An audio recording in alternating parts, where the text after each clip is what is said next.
Әртүрлі мүшелердің электрлік белсенділігін зерттеу әдістері. Электрокардиография жұмыс істеу принципі: жүрек жұмыс істеген кезде әрбір жиырылу, босаңсу кезеңінде иондар мембрана арқылы қозғалады.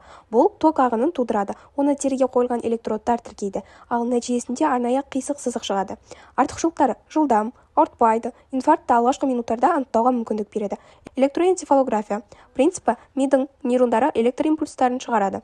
Бас терісіне бекітілген электродтар әлсіз сигналдарды күшейтіп жазады, ал нәтижесінде альфа, бета, тета, дельта ырғақтары тіркеледі.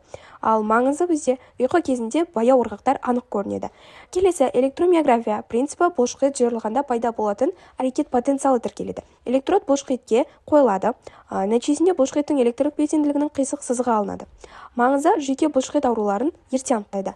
Электроретинография принципі: көздің тор қабығы жарыққа жауап ретінде электр импульстарын шығарады. Арнайы контактілі электрод арқылы жазылады. Нәтижесінде альфа және бета толқындар пайда болады. Тор қабық дистрофиясын, глаукоманы көру нашарлау себептерін анықтауда қолданылады. Келесі электроакулография принципі: көз алмасы бір жағы оң, екінші жағы теріс зарядталған биоэлектр генератор іспеттес.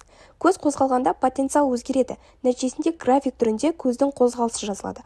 Ал қолданылуы: вестибулярлық аппарат бұзылыстары, көз бұлшықеттерінің әлсіздігі болып табылады. Полиграфияға келетін болсақ, бірнеше мүшелердің электрлік белсенділігін қатар тіркейді. Мысалы, ұйқы кезінде ЭКГ, ЭЭГ, тыныс бұлшықет белсенділігі, ұйқы апноэ синдромын, полисомнияны анықтау үшін қолданылады. Сонымен қорытындылай келе, әртүрлі мүшелердің электрлік белсенділігін зерттеу әдістері медицинада диагноз қоюға, ағзалардың қызметін бағалауға мүмкіндік беретін маңызды тәсілдердің бірі. Ең кең тарағандары ЭКГ, ЭЭГ, ЭМГ, РГ, ЭОГ.